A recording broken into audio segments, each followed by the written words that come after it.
성경에 보면 자기의 이름처럼 인생을 복되게 살아가는 많은 사람들이 있어요. 우선 아브라함만 해도 그렇습니다. 아브라함, 그 이름의 뜻이 열국의 아버지다. 그러니까 한 나라가 아니고요, 모든 민족들의 아버지, 혈통이나 문화나 인종을 초월해서 하나님을 섬기는 모든 사람들은 아브라함을 조상 중에 아버지, 믿음의 조상이라고 부르는 거죠. 그러면서 그 믿음의 본을 보였고, 그래서 아브라함을 통해서 수많은 사람들이 하나님을 만나게 되면서 정말 아브라함은 자기 이름대로 복된 삶을 걸어가요. 그런데 이름은 참 좋은데 이름만큼 아름다운 삶을 살지 못하는 그런 사람들도 간혹 소개가 되는데, 그 중에 한 분이 오늘 이야기의 주인공인 엘리멜렉입니다. 우선 이 엘리멜렉의 이름, 그 엘자는 하나님이란 뜻이에요. 그래서 엘리멜렉의 뜻이 뭔가 하면 하나님은 나의 왕이시다 라는 뜻의 이름을 가졌으니까 얼마나 위대한 이름입니까? 다른 사람은 몰라도 정말 자기는 하나님은 나의 왕이시라는 이름을 가진 사람답게 어디를 가든지 하나님을 높이고 영광을 돌리고 하나님과의 관계 속에서 풍요로운, 풍성한, 아주 평안한 위대한 삶을 걸어가야 됐는데, 엘리멜렉의 삶은 사실은 아주 아픈, 슬픈, 아쉬움을 남기는 그런 삶인 것을 보게 됩니다. 우선 오늘 이야기는 이렇게 시작이 돼요. 사사들이 치리하던 때에 그 땅에 흉년이 드니라. 유다 베들레헴의 한 사람이 그의 아내와 두 아들을 데리고 모압 지방으로 가서 거류하였는데, 자, 사사시대였어요. 말씀드린 것처럼 유다 족속입니다. 그리고 베들레헴 땅에 한 사람이 있었습니다. 자, 2절은 좀 더 자세하게 소개해요. 그 사람의 이름이 소개되죠. 그 사람의 이름은 엘리멜렉이요. 자, 하나님은 나의 왕이시라는 이름을 가진 엘리멜렉. 그의 아내 이름은 나오미입니다. 결혼했어요. 그래서 행복한 가정을 가졌습니다. 그의 두 아들, 결혼해서 아들도 둘을 낳는데 큰 아들은 말론이고 둘째 아들은 기럨이에요. 자, 이 땅에 이제 흉년이 들었습니다. 자, 거기까지는 전혀 이상한 게 없어요. 흉년 들 수 있죠. 비 올 때 있으면 화창한 날 있잖아요. 풍년 있으면 흉년이 있는 거죠. 거기까지는 큰 문제가 없는데, 이러한 문장이 우리들에게 이제 이게 왜 이렇지? 라는 생각을 넣어줘요. 그것이 뭔가 하면 그들이 모압 지방에 들어가서 거기 살더니, 이게 한 구절입니다.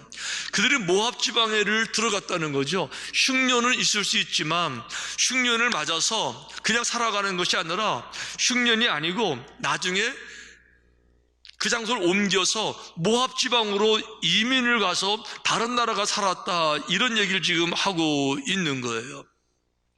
자, 문제는 뭔가 하면 이민이라는 개념이 우리가 지금 말하는 미국으로의 이민, 호주, 캐나다 이민, 이런 개념이 아니라는 데 문제가 있는 거예요. 자, 모압 땅을 좀 생각해 볼까요? 모압이 어떤 땅이냐? 자, 본래 모압은 사람의 이름이었습니다. 자, 모압은 누구일까?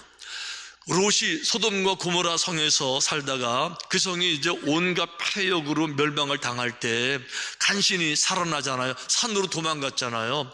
자기의 두 딸을 데리고 산으로 도망을 갔는데 모든 사람이 다 죽고 나니까 이제 남자가 없는 거예요. 그러니까 그 딸 둘이 인간적 방법을 사용해서 그 아버지에게 술을 먹이죠. 롯에게 술을 먹여서 완전히 그냥 정신을 잃어버리게 만들고, 술 취한 아버지에게로 큰 딸이 들어가서 임신해서 난 아들이 모압이고요, 둘째 딸에 난 아들이 암몬이에요. 자, 나중에 이 사람들이 점점 번창하게 되면서 모압 나라가 되고 암몬 나라가 됐는데, 두 나라가 합해가지고 한 나라가 되면서 끊임없이 이스라엘을 적대, 이스라엘을 공격하고 아픔을 주고 상처를 주는 이 민족이 바로 이 모압 암몬 족속이거든요. 더 중요한 것, 이 모압 암몬 사람들은요, 하나님을 섬기는 백성들이 아니에요. 여기는 여전히 소돔과 고모라 같은 그런 문화를 그냥 가지고 있는 거예요. 그래서 땅은 비옥하고 비도 자주 오니까 환경이 좋으니까 농사 짓기도 좋고 목축도 좋아요. 그렇지만 소돔 고모라 문화를 그냥 가지고 있기 때문에 여전히 온갖 종류의 죄악들이 가득하거든요. 온갖 종류 우상들로 가득한 거예요. 더 중요한 거, 이 시대에 하나님께 예배를 드리는 방법은, 우리는 지금 예수님이 어린 양으로 오셔서 장소와 관계없이 어디든지 간에 내가 믿음으로 고백하면서 내가 예배를 드리면서 은혜 가운데 거할 수 있잖아요. 당신은 그런 시대가 아니에요. 당신은 율법이 모든 것을 다 관리하던 이런 시대입니다. 율법에 뭐라 그랬어요? 번제, 속죄제, 화목제, 모든 제물을 드릴 때마다 반드시 제사장이 있어야 돼요. 제사장은 제물에 손 얹고 안수하고 사죄하고 피 흘려서 제사를 드려야 되는 거거든요. 그런데 모압 땅으로 간다는 얘기는요, 거기는 성전도 없고 단 한 명의 제사장도 없고 성소도 없는 것이죠. 절대로 하나님께 영광을 돌리고 예배를 드리는 것이 아니라는 것이죠. 그럼에도 불구하고 이 모압이, 이 엘리멜렉이 모압으로 나갔다라고 하는 건 여러분, 이제는 단순하게 경제적 문제가 아니라는 거죠. 여기에 흉년이 들었으니까 먹고 살 게 없으니까 잘 살기 위해서 이민을 간다, 이런 개념이 아니고 경제적 개념이 아니라 삶의 스타일을 결정하는 순간인 거예요. 삶의 태도를 결정하는 순간인 거예요. 인생의 인생관을 결정하는 이런 순간이에요. 하나님과의 관계를 결정하는 이런 순간인 거예요. 그동안은 내가 베들레헴에서, 유다 땅에서 하나님은 나의 왕이시다라는 이름을 가지고 섬기며 살았지만 이제는 하나님 없이 인생을 살겠다는 그런 뜻이에요. 살다 보니까 많이 누릴 수 있었고요, 가질 수 있고 행복할 수 있었거든요. 그러다 보니까 하나님의 은혜인 줄을 모르고 내가 잘나서 된 줄 알고 내가 훌륭해서 잘 살 수 있는 줄 알고 이제는 하나님 없이도 나 혼자 잘 살 수 있다, 이런 생각을 하게 되는 거죠. 성경에 이런 말씀 나와요. 나중에 나오미 그 아내가 이런 고백을 하죠.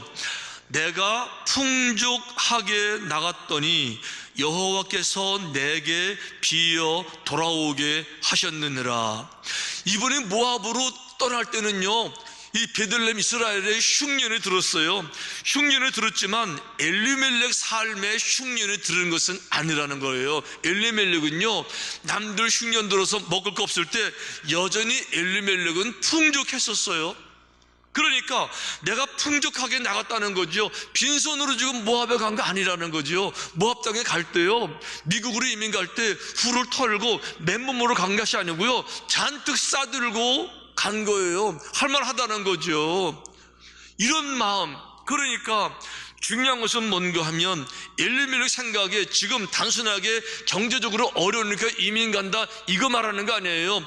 환경은, 주변 사람은 어려워도 엘리멜렉은 안 어려운 거예요. 풍족한 거예요. 먹고 살 거 여전히 있었는데 다만 이제 흉년에 들었으니까 여기서는 내 사업을 더 이상 번창시키기가 어려운 거예요. 그러니까 이 막대한 많은 자금을 가지고, 풍족한 것을 가지고 다른 나라 가서 이제는 하나님 내 인생에 별로 안 중요하다는 거죠.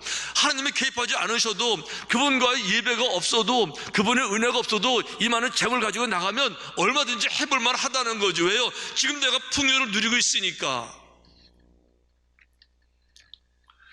이래서 이제 모압으로 가게 된 거예요. 갔는데 나중에 결과가 어떻게 되는가 하면 이렇게 돼요. 나오미의 남편 엘리멜렉이 죽고, 엘리멜렉이요, 꿈을 가지고 나갔는데 그 땅에서 죽어버려요. 그리고 그의 두 아들이 남았다. 아들 둘이 남았어요. 그러니까 그 부인 생각에서는요, 남편이 죽었을 때 하늘이 무너진 것 같고 참 너무 큰 고통이지만 아직 아들들 둘이 있으니까, 건강한 아들들 둘 있으니까 위로가 됐지요. 그러면서 성경을 보니까 장성한 두 아들이 결혼합니다. 그들은 모압 여자 중에서 그들의 아내를 맞이하였는데 하나의 이름은 오르바요 하나의 이름은 룻이더라. 그들이 거기에 거주한 지 10년쯤에 자, 그래서 두 아들이 장성한 아들이 결혼했으니까 남편은 죽었어도 아들 의지해서 이제 살만 했던 거예요. 그런데 중요한 거는요, 한 10년 지나갔는데 그 장성한 두 아들 말론과 기럨 그 두 아들도 모두 죽고 말았어요. 그러니까 많은 재물을 가지고 모압 땅을 나갔는데 결국은 남편도 죽었고 두 아들도 죽었어요. 그리고 이방 땅에서 얻은 두 며느리만 가지고 데리고 있었었는데 그 나오미 생각에 그걸 바라보면서 얼마나 가슴이 찢어지고 하늘이 무너지고 이 슬픔, 남편도 젊어서 죽었는데 두 아들까지 죽었을 때 그 비통한 삶이 완전히 피폐해져 버린 이런 그 슬픔, 여러분 가히 짐작이 되죠. 그래서 그 엘리멜렉을 생각하면서 참 아쉬운 것은 왜 떠났을까? 여전히 먹고 살만 했었는데 예를 들어서 먹을 게 없어 떠났다 그러면 조금이라도 이해가 될 만하지만 전혀 그런 게 아니고 풍족한 걸 가지고 있었으면서도 왜 떠났을까? 왜 하나님 없이도 인생을 살 수 있다고 생각을 왜 했을까? 이런 생각을 하는데요, 갑자기 스치고 지나가는 또 다른 생각, 또 다른 사람이 생각이 나는 거예요. 야고보서 4장에 있는 말씀입니다. 근데 이 야고보서 4장의 이 말씀은 누구의 이름을 지목하지는 않아요. 왜? 그 지목하지 않는 대신에 그 사람이 우리가 될 수가 있어요. 그 사람이 당신, 여러분, 나 하나가 될 수가 있거든요. 대신 말씀을 이렇게 시작하세요. 들어라 라고 얘기 시작하세요. 들어라 엘리멜렉이요, 들어라 엘리멜렉처럼 하나님이 없이도 인생을 살 수 있다고 생각하는 사람들아 들으시오. 너희 중에 말하기를 오늘이나 내일이나 우리가 어떤 도시에 가서 거기서 1년을 머물며 장사하여 이익을 보리라 하는 사람들아, 엘리멜렉 같은 사람들아. 그런데 이 짧은 문장인데요, 제가 이 문장을 읽다 보니까 엘리멜렉하고 매치가 되는 게 많아요. 엘리멜렉이요, 다른 사람 흉년이었을 때 자기 흉년 아닌 경제적으로 넉넉했던 똑똑한 사람이고요, 능력 있는 사람이었어요. 그리고 남들 이민 계획 못했을 때 다른 나라를 바라본 계획적인 사람이었어요. 꿈도 있었다고요. 이 사람이 그런 사람이에요. 왜 그런가 하면 이 사람은 보세요, 이렇게 되어 있어요. 들어라 너희 중에 말하기를 오늘이나 내일이나. 자, 이제 모든 준비가 끝났습니다. 이제 급한 겁니다. 준비 끝, 가게만 하면 되는 거죠. 오늘이냐 내일이냐 이런 사람이에요. 그러면서 어떤 도시에 가서, 도시 결정도 끝났어요. 내가 LA로 갈 것인가, 보스턴인가, 뉴욕인가, 서울인가, 대구인가 갈 도시도 벌써 계획이 끝난 거예요. 거기서 1년을 머물며, 기간도 다 나름대로 계획을 세웠어요. 뭐 오래 끌 거 없습니다. 1년, 아주 그냥 단기적으로 빡치고 나올 거야. 정확하게 계획 1년 플래닝 끝났습니다. 그러면서 장사하여 이익을 보리라. 왜 가는가도 분명한 거예요. 놀러 가는 거 아니에요. 관광 아닌 거죠. 사업으로 가겠다는 거죠. 그러니까 짧은 말씀인데 이 말씀에 보여주는 모든 이야기는요, 계획 철저하고요, 그리고 실행 옮기는 능력 분명하고요, 덮어놓고 하는 것이 아니라 철저하게 인생에 대한 플래닝을 세워서 계획진 사람이라는 것 정확히 알 수가 있는 거죠. 그런데 뭐라고 말합니까? 그런데 들으라라고 말하는 거죠. 가기 전에 이거 생각해 보라는 거죠. 엘리멜렉아 모압으로 가기 전에 이거 먼저 생각해 봐, 이런 뜻입니다. 이렇게 말했어요. 여러 가지가 많이 있지만 먼저 권면해주는 야고보서의 이야기는 이겁니다. 사람은 내일을 모르는 거야. 먼 장래일을 모르는 것이 아니라 내일을 모르는 거, 당장 내일도 모르는 거야. 내일 일도 모르는 존재가 인간이라는 걸 상기시켜주는 거죠. 내일을 너희가 알지 못하는도다. 너희 생명이 무엇이냐, 너희는 잠깐 보이다가 없어지는 안개니라. 인간의 존재 자체가 위대한 존재가 아니에요. 자기 계획대로 되는 존재가 아니라는 거죠. 내일 어떤 문제가 생길지 아무도 모른다는 거죠. 이 코로나를 보세요. 이런 문제가 생길지를 누가 알았겠습니까? 교회 오지 못하고 영상으로 예배를 드린다는 거 상상도 못했었어요. 추측은 고사하고 상상도 못했던 거, 이게 인생이라는 거죠. 그런데 앞날에 대한 계획을 세우면서 내가 계획대로 하면 다 될 줄 알고 하나님을 전혀 배려하지 않냐고, 생각하지 않냐고, 연구하지 않냐고, 의지하지 않냐고, 신뢰하지 않냐고, 하나님이 없이도 얼마든지 내 인생 행복해질 수 있다고 생각하는 것이 얼마나 어리석은 일이냐. 아멘. 그러니까 들으라. 엘리멜레가 출발하기 전에 들으라. 잠언서 이렇게 말하는 거예요. 너는 내일을 자랑하지 말라. 내일 하루 동안에 무슨 일이 일어나는지, 다른 날은 관두고요, 하루 동안에만도 무슨 일이 일어날는지 알 수 없다는 거죠. 그러면서 또 이 야고보서는 두 번째 이렇게 권면합니다. 들으라. 뭐를 들을까요? 인간의 모든 삶이 자기의 뜻대로 되는 것이 아니다. 너희가 도리어 말하기를 주의 뜻이면 우리가 살기도 하고 이것이나 저것을 하리라 할 것이거늘. 그러니까 인간의 모든 삶이 자기 뜻대로 되는 것이 아니라 주의 뜻이면 우리가 할 수 있습니다. 주의 뜻대로 된다는 것을 왜 모르냐? 하나님의 뜻대로 된다는 것을 왜 모르냐? 인간의 모든 생사화복이라고 하는 것이, 역사의 흥망성쇠라고 하는 것이, 모든 주권이 창조주 하나님께 있다는 것을 왜 모르느냐? 그러니까 들으라. 인간의 모든 삶이 네 마음대로 되는 것이 아니라는 거죠. 그럼에도 불구하고 왜 사람들이 인간의 모든 뜻이, 모든 것이 내가 계획대로 내 마음대로 될 거야 라고 생각을 할까요?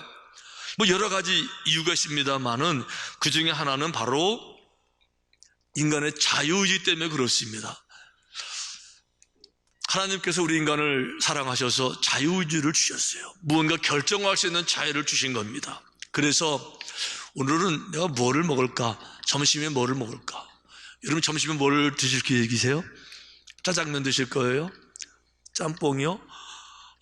냉면이요? 설렁탕이요? 예, 내가 마음을 먹으면 그대로 가서 점심을 먹을 수가 있습니다. 오늘 교회 오면서 어떤 옷을 입을까 내가 생각을 하게 되면 내 마음대로 그 옷을 내가 입을 수 있게 돼 있어요. 이것이 인간의 자유의지라고 하는 것입니다. 그런데 그 자유의지라고 하는 것은 반드시 내 안에서만 할 수 있는, 내가 행할 수 있는 능력 안에 한계적 상황에서만 가능하다는 겁니다.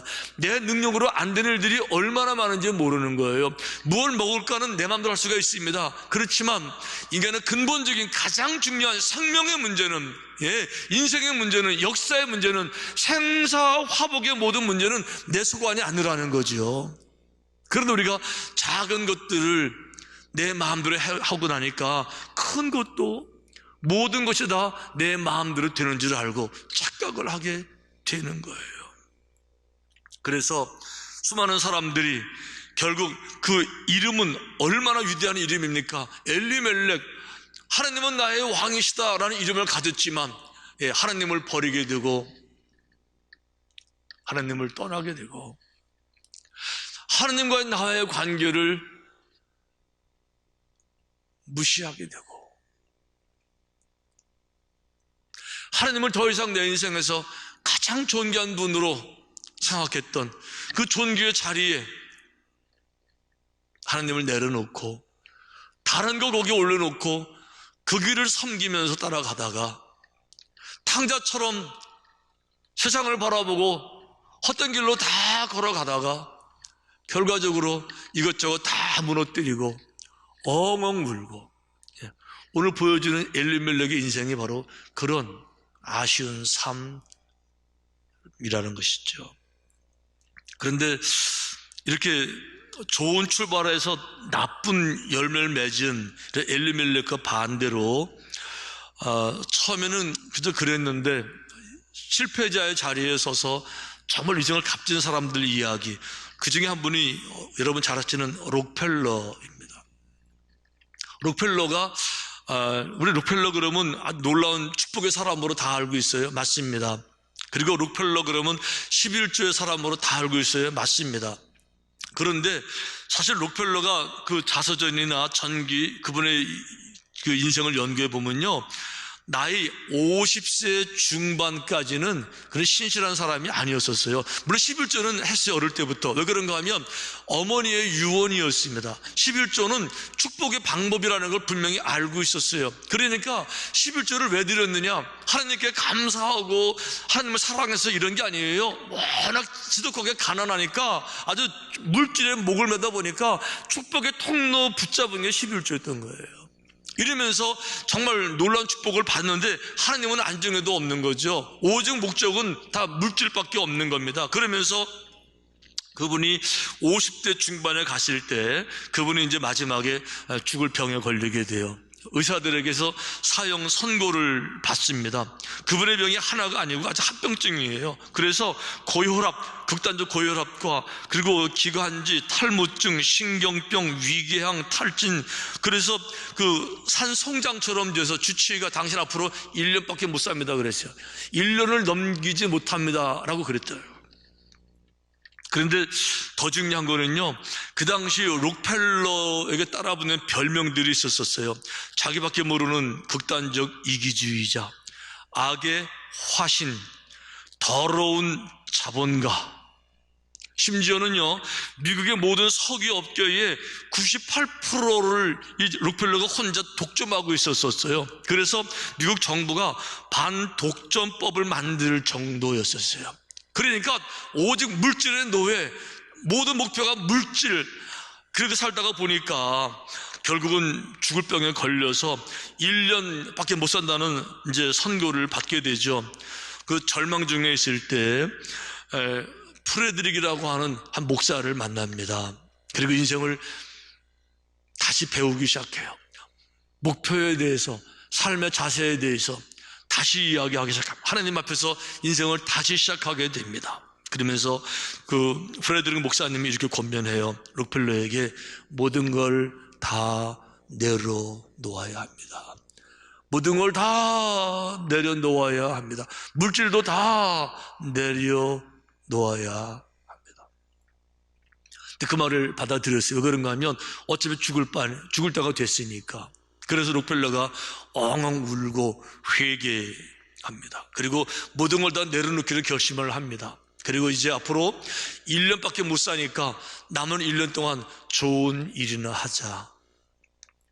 그러면서 남은 1년, 하나님은 내 모든 것이 되십니다. 나의 모든 것은 하나님의 것입니다. 이런 목적을 가지고 마지막 1년 베푸는 삶을 살기 시작했는데요, 그때부터 안 죽고 98세까지 살아내는 겁니다. 인생은 약하고 피곤한 존재라는 것을 야고보가 보여줍니다. 그래서 큰 계획을 가졌어도, 위대한 플래닝이 있어도, 프로젝트를 아무리 잘 세웠어도 잠깐만, 그런 문제가 아니라, 즉 계획 문제가 아니라 더 근본적인 문제, 마음의 경영은 사람에게 있지만, 마음의 경영이라고요, 어떤 마음을 내가 먹든지 그 마음에 생각하는 것, 그 사람에게 있지만 그 마음의 경영이 삶으로 응답되어지는 것은 여호와께 있느니라. 여호와께 있느니라. 이게 인생의 지혜인 겁니다. 우린 그래서 힘들고 어려울 때 모압으로 도망가지 않습니다. 세상으로 도망가지 않습니다. 힘들고 어려울수록 주님을 붙잡고, 주님이여 이 손을 꼭 잡고 가주세요. 저는 약하고 피곤합니다. 폭풍우 바람 늘 붑니다. 그렇지만 주님, 내가 주의 손 붙잡고 주님 품속에서 흔들림 없이 한 걸음 한 걸음 뚜벅뚜벅 믿음의 행진을 계속하기를 원합니다. 할렐루야. 이게 믿음인 겁니다. 이게 능력 있는 믿음이고요, 살아있는 믿음인 거죠. 우리 이런 믿음으로 우리 어려운 삶 가운데 있지만 이런 믿음을 가지고 주님을 찬양하시고 다시 한번 주님께 우리 인생을 부탁하십시다. 주님요 이 손을 꼭 잡고 가셔서